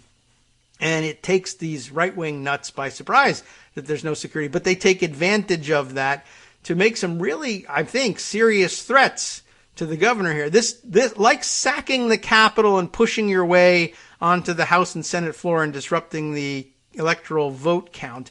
This was just one of those things that I thought you couldn't do in America. Like you might get, arrested or shot for it. And they've finally eventually arrested people for this stuff in sacking the Capitol, I guess. But I just thought more people would have been shot at the time, is what I'm saying. I think there's an ad here that I can't avoid in things started going south. This is pretty loud, so I can turn down the sound here anyway and wait on the commercial to pass. But let me play you the video. They've bleeped it or silenced the stuff, but listen to this confrontation inside this restaurant. February 27th. Right? It's amazing. So I can't tell you what a piece of you are. Sorry to hear that. You New World Order traitor piece of. Okay, so you can see how they're censoring the stuff, right? You New World Order, piece of, and so that gives you an immediate hint as who are we talking to? You New World Order, piece of. So this bearded, rando guy has put his arm around the governor as though he wanted to take a selfie, and then starts screaming about it. All sorts of QAnon wackiness. You're in here without security? Woo! I want to second that. Yeah, you piece of. I'm surprised that you have the balls to be out here in public, punk. Out here without a cop, out here without security? Woo! You got balls on you, boy. I'm not moving. Wait till we find all the money that flowed his way from. Oh, man. Yeah, hiding the hydroxychloroquine. Oh, you in trouble. Yeah, you better get out of here, Sisolak. Probably a good idea to go somewhere else. Where's your security at, huh? Huh? Where's your... Don't touch me, lady. Where's your security at? Huh? You want to sell us all down the river? You working for China, piece? It's called You traitors! We should string you up by lampposts right now, boy. Sure. Do you know what they do to traders? Well, that gives you an idea of what's going on anyway, and I guess it's time for us to play our break music. We're a little bit behind, and jump back at it. I can't do both of these things at once since they both capture the audio, but wow, that's some pretty straightforward threat, and that we ought to string you up on a lamppost right now, and where's your security at, punk? And right in his face. One of the things that I just thought you couldn't do to a sitting governor in this country, but I guess whiteness works in strange ways. Not everybody could get away with that, I'm sure.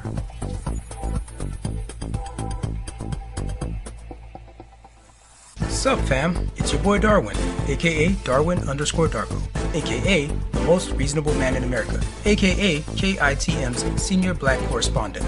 You might remember me from such recordings as Spacemen vs. Space Cadets and We Need to Talk About Joe Biden. Today, I want to bring you good news about that thing you've been struggling with. Do you suffer from giving too much of a damn? Do you turn on the series of tubes and find yourself outraged at the particular way some news organization strung some sentences together only to realize, nope, this is not some fictional hellscape? Well, guess what? You no longer have to accept the life of giving too much of a damn. You can do something about it, because even you, yes you, can be a show contributor. Now I know what you're thinking. Hey, Mr. Most Reasonable Man in America, I'm not some professional podcast talking guy. Don't worry about it. Do you have a smartphone or some other electronic recording device? Well, that's all you need. You too can have a segment where you can read us an important article and give us your take. Read one of your own original essays, or even just give us your commentary on something you'd like to share that's important to you. Fair warning though, side effects may include general punditry, having opinions and hot takes, getting stuff off your chest, and hearing your own voice. If your recording lasts longer than 5 to 7 minutes, please consult kagrox@gmail.com. That's KAGROX@gmail.com.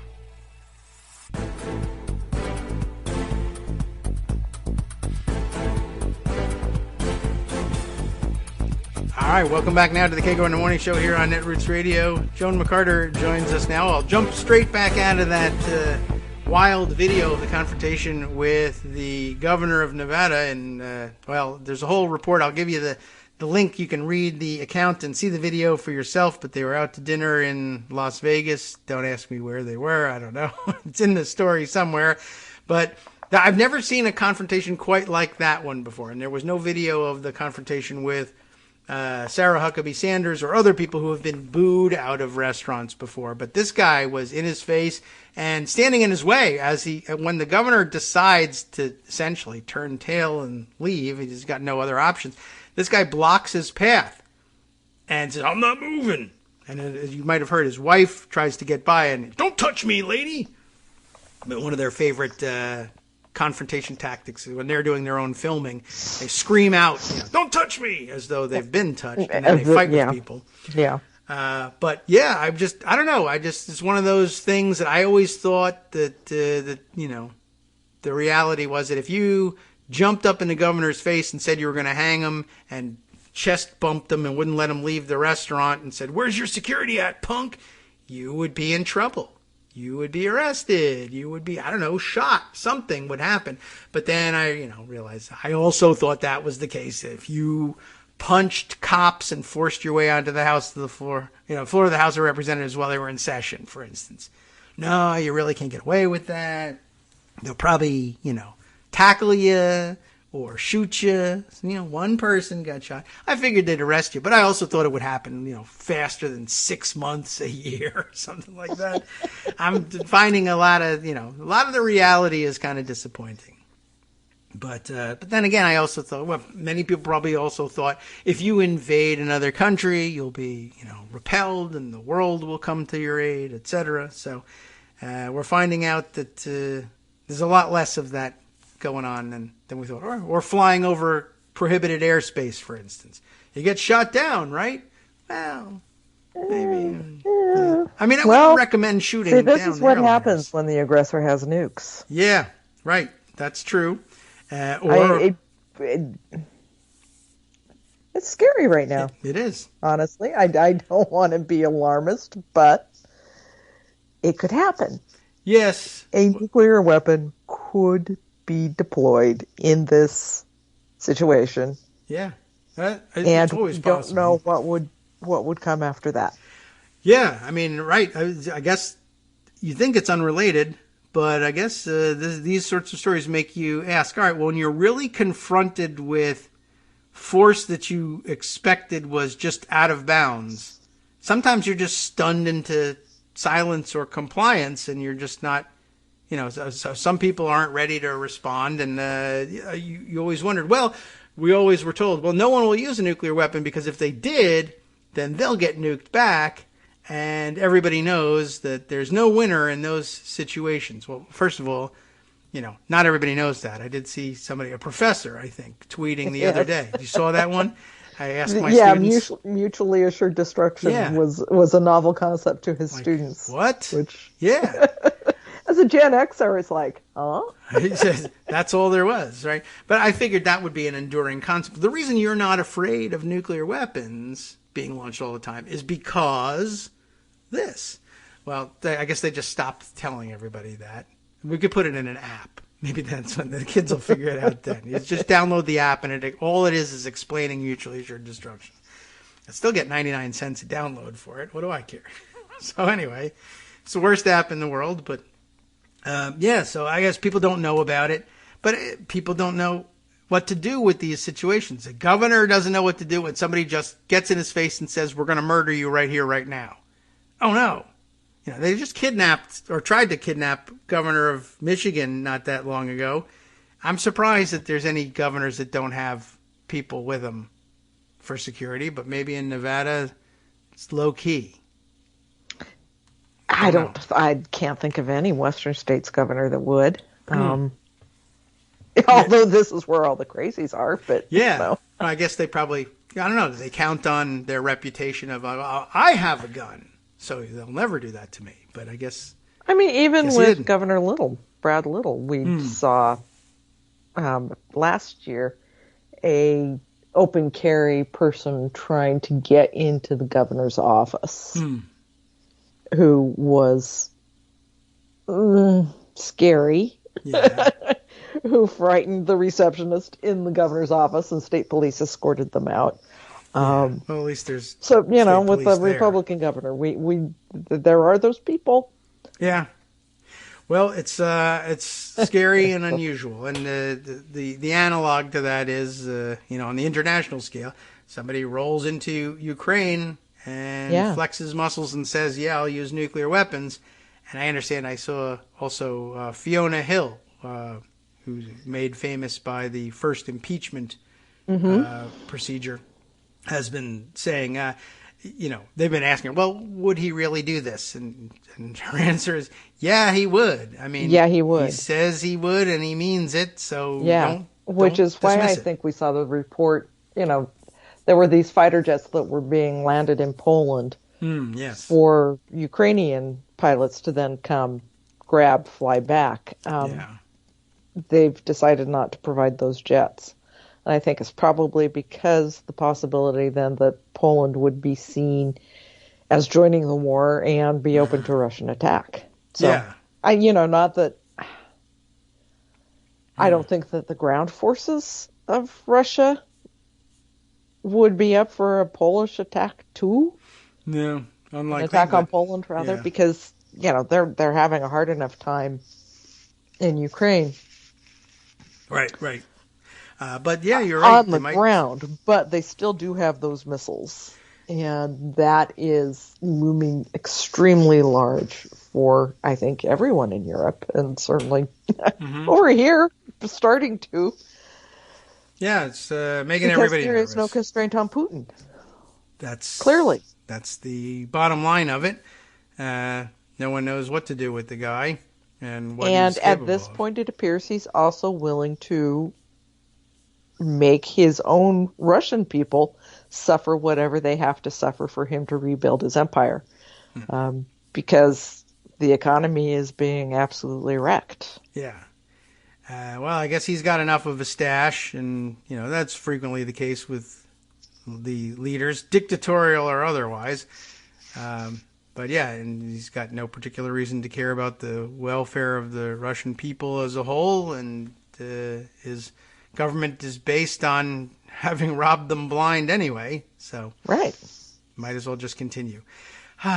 Well, yeah, scary, worrisome. We have to figure out a way to deal with it. I imagine it has to figure somehow in speech tonight.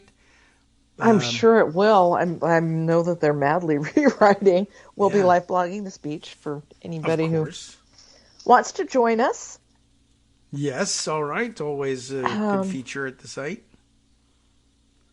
And are you on duty for it? I'm on duty for it, yes. Okay. So everybody send you coffee and wish you good luck. At least it's not Trump. At least it's not Trump. On a daily, hourly basis, I've been thinking, thank God it's not Trump now. Of course. I mean, that was just infuriating. It's bad enough, the scary situation, and really, honestly, bad enough to have to cover our State of the Union address, honestly, and, and retype it and analyze it as it goes on, but at least it'll make sense. And so, it's a little less stressful than trying to make a sense of who knows what this guy is going to say. He's going to start talking about toilets not flushing, and I'm going to have to cover it. Light bulbs. Yeah, right. All those things. That's been the topic the last couple of days. Everybody asking, how would Trump have handled this? And I can't believe that anybody's even asking the question. He certainly wouldn't be resisting Putin, but the answer is he'd be talking about garbage, nothing. He'd be babbling about some problem that bothers him, and then maybe, about Russia, I'll very strongly do something about this. Or No, he wouldn't very strongly do something about Russia. He would accept Putin. Do it. Yeah, he would say Putin has every right to do this. Ukraine should be in Russia. Yes, certainly he could have backed him with that, and if so, do you have any, is there any limitations on him? Well, we're looking at things in the next 2 weeks, very short period of time, but I'm not going to tell you what they are. I'm not going to share that with you for sure. I'm definitely not going to do that. That's top secret. And then nothing would happen. 2 weeks, 5 weeks, nothing. But nonetheless, he's out there today saying it wouldn't have happened under him, and he would have stopped it. And by the way, everybody else caved into Putin, but not me. Okay, sure. Yeah, sure. And watching all of the Republicans now standing with Ukraine. Yes. F you. Where were you? Right. You had a chance. When Donald Trump was trying to extort Zelensky about these defensive weapons, about these javelins that they are using to pretty good success. Yeah. Hit back on Russia. Where were you when you were voting to acquit him? Yep. Of that extortion. Allowing him to extort them for that, saying it didn't happen, or it was a hoax, or all sorts of these excuses, and for a long time. And of course, my own hobby horse, which it doesn't seem to be any hammering at home, but the old Kevin McCarthy tape. I think Putin pays Trump. The whole thing was about Ukraine. Guys, please.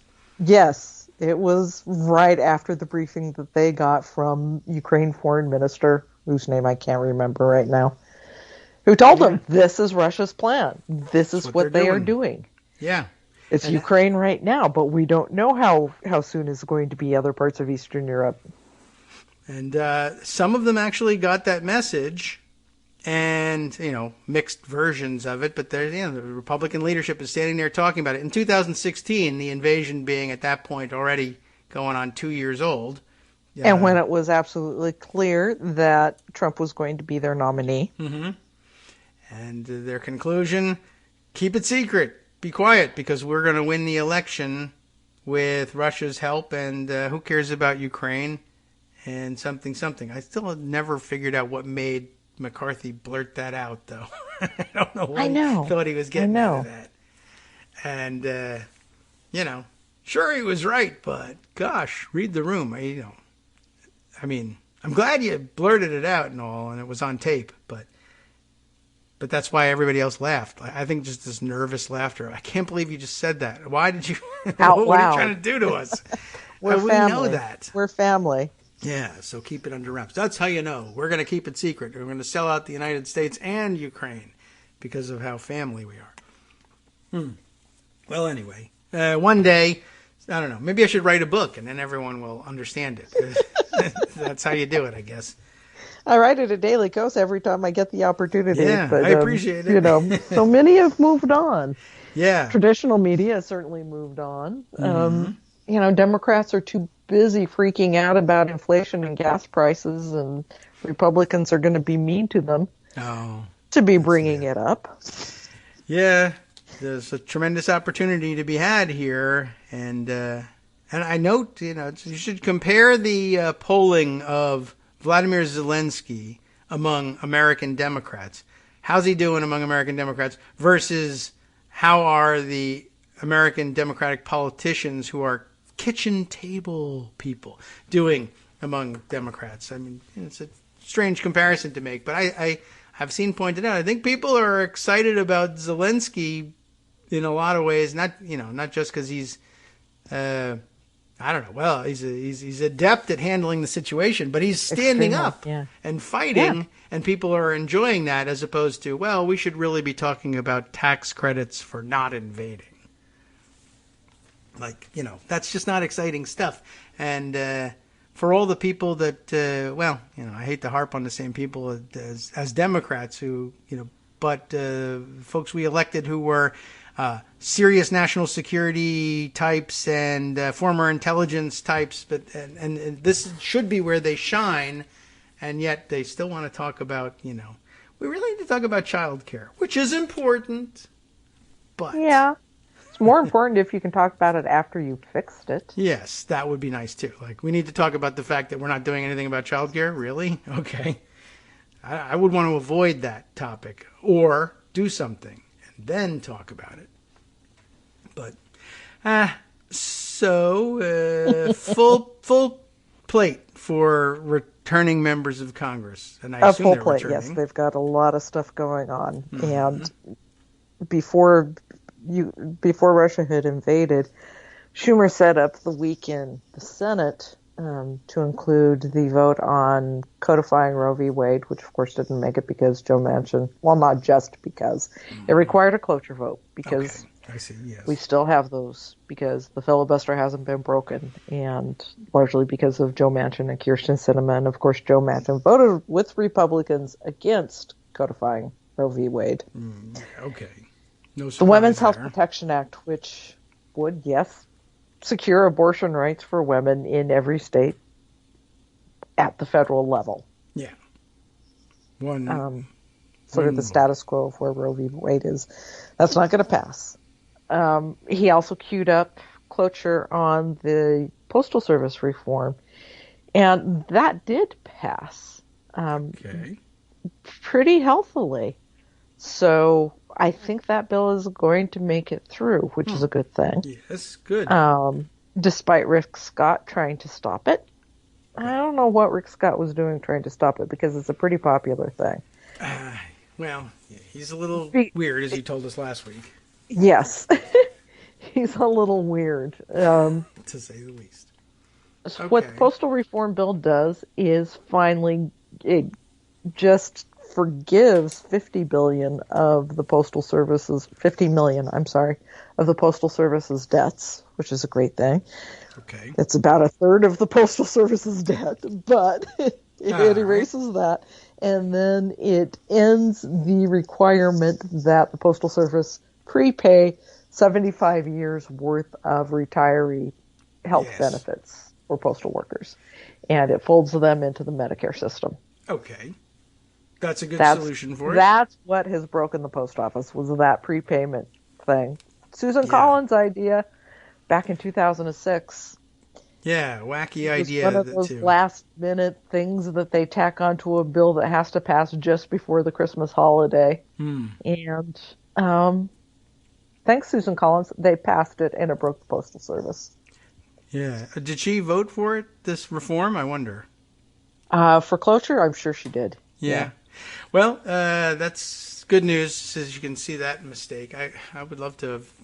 I don't know whether they were doing anything other than sabotaging things back then. I wonder what made her say, 75 years. That sounds reasonable. What? No other institution has to do that. Who would, right? You're funding the retirement of people who haven't future postal workers who aren't in careers yet. Yeah. Yeah. Well, they're in grade school. I'm in 5th grade, but I have a postal retirement fund waiting for me. All right. I mean, it's a good thing in general, like to have a really strongly capitalized retirement fund, but not for if everybody has to do it across the board, that's one thing. But one weird institution just at random. Okay. So it seems more like it was aimed at, surreptitiously subverting the Postal Service, because that's what it ended up doing. Yes. Opening it up to the likes of Louis DeJoy. Yeah. And the Board of Governors who is supporting Louis DeJoy. Yeah. And this is where DeJoy has actually been good on getting this passed. That's nice. Because he doesn't care one way or the other, really, how the health funds for retirees is paid for. So he's been okay on getting this done.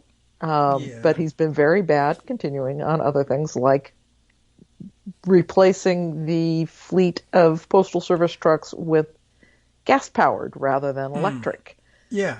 Thumbing his nose at the administration, thumbing his nose at Biden, at the Environmental Protection Agency, at, the world, the future. Okay. All right. This just, I'm not sure exactly how this happened, because I heard the news that, okay, well, we're going to have them acquire new electric vehicles. When you say thumb his nose at, are we talking about this isn't authorized, but he's just doing it, or does he have some option? He's not really controlled because it's an independent agency. The federal government, the Biden administration, can't stop him from doing it. So he signed this, I don't know how many billions contract for for a 90% diesel powered, gasoline powered fleet. All right, that wasn't what we meant, but. No, that wasn't what we meant. And he's going to be sued. So this could be held up a little bit by the courts. If it gets to the Supreme Court, of course, that will end. The hope would be that before that could happen, we could get the last 2 remaining Board of Governor nominations done. And then the Biden-dominated Postal Board of Governors could boot him. Okay. But yes, that's been the plan for a while. But are Republicans going to now allow... this is something that Biden really, really, really should have jumped on right away. Done it fast. Surgical cut. Get rid of the Board of Governors that he doesn't like. Put his people on. Get rid of DeJoy. And we move on. He didn't. So at the end of last year, he finally nominated the last 2 governors. And now Republicans are doing their best to stop all nominations from going forward. Yeah. This is how they started out the new year, by saying, okay, we're just not going to let him appoint people. Yeah, well, that's... whatever means it takes. In the banking committee, they are just not showing up to provide quorum so that nominees can be passed out. Mm-hmm. Yeah, well, that's so their... Now we don't have a full Federal Reserve Board, which would be kind of a handy thing to have at a time like this. It might be helpful, yes. Banking central to our response in Ukraine, too. And why bother, actually, having anybody around to help do those things? Well, we also have at the moment, at least we have the bright spot of a Supreme Court nominee finally finalized here. And yes, historic nomination. The right so Supreme Court nominee. Yeah. And, well, the one we all thought we were going to get, so that's good news, too. No backing off or... He did not listen to Lindsey Graham, did not fall for the trolling, which I appreciate. Yes. Or Jim Clyburn, who I think was just... I don't know what Jim Clyburn was trying to do. Well, yeah, they had some sort of South Carolina thing in mind. But so what does Judge... Supreme Court. So a judge doesn't come from your state. There's 50 states. Odds are they're going to come from somewhere else. But Ketanji Brown Jackson, and I have to be very careful because I have 3-name dyslexia. Oh. So I know that she's going to be Jackson Brown for me at some point. This Brown Jackson. Yeah, okay. Was just a phenomenal choice. She was a clerk for Breyer, which helps. Yes. Since it's the guy leaving. I don't think that Republicans are probably going to put up a huge fight on it, because really what difference does it make in the long run, other than she's young and she's a black woman, which is fantastic, but she's still going to be vastly outnumbered by those packed on by Mitch McConnell, the Federalist Society, and Donald Trump. And they do typically choose their fights based on, well, is this a pivotal seat that's going to change the balance of the court? If they're replacing a liberal justice with a liberal nominee, it tends to convince some Republicans to jump out of the way. Others will want spotlight and fighting, but... And they will be awful. They will be racist. They will be sexist. Yes. That's but they're not going to try to stop it. Okay, well, good. They have a lot less power to stop it these days. And so I guess we'll be glad for that, and just hopefully they don't make the process too ugly. But, you know, they owe it to their base to make it somewhat ugly, so they will. It's really disturbing. And, yeah, even the Lindsey Graham thing, I was kind of... I know he was, like, trying to boost a hometown judge, but, yeah... whatever. That, I guess he was using the excuse of, let's get off the Harvard-Yale thing has been a big deal for him. Which I'm sure was such a priority for him when the nominees were white men. Yeah, right. From the Ivy League. I didn't hear him complain about it then. I didn't either. And now we know, where the, what do you call it, the Harvard-Yale train, where does it stop? It stops when a black woman buys a ticket. Yeah. Okay, I see. That's an issue. I mean, it is an issue to worry about, you want some diversity of education, perhaps, at least sources of their law degrees on the court. And we do have some in the higher echelons of the courts. But, I mean, it's just so disturbing that you can spend your life the way she has, saying, she's aimed at this, at a federal judgeship for her entire life, apparently, according to her high school yearbook. That's what she wanted, yes. But she's also been a public defender. Yes.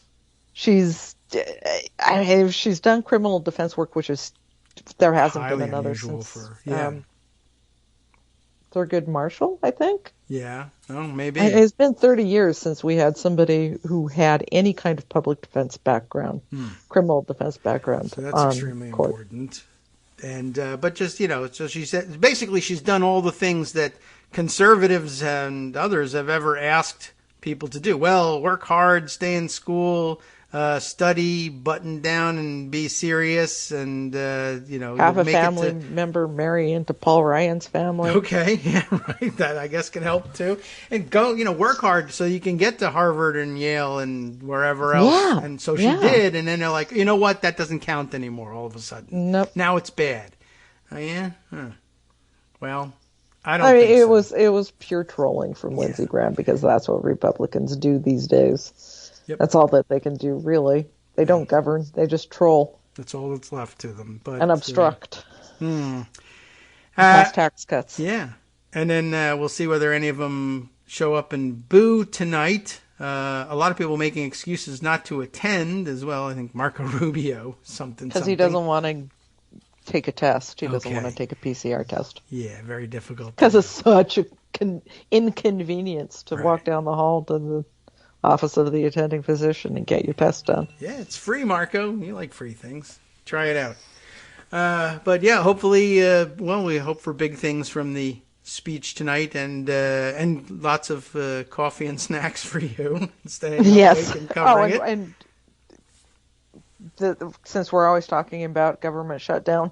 Yes, right. Probably not going to happen on March 8th. The House is aiming to vote on the omnibus spending bill. Okay, good news. They'll be helped along because they'll probably tack on however large of a request for Ukraine aid is going to be attached to it.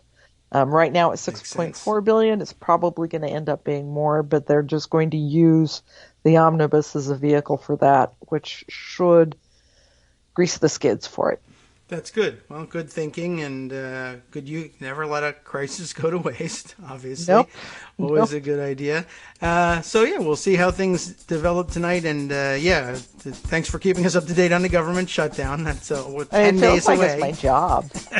Yeah. I mean, they keep it your job by yes, they do. Short-term CRs all the time. So, right, every Tuesday we'll have to check with you. Is the government going to shut down this week or next week? And then you tell us. Well, thanks for coming by to do that today, and we'll check in next week. At which point, I guess if that we're deadline, right? If we make it past Vladimir Putin, then we got to keep the government working, and they'll work on that next week. We'll check in and see what the odds are, and see what things Republicans have come up with by way of excuses not to fund Ukraine, whether they can come up with something or this thing sails through with 400 votes.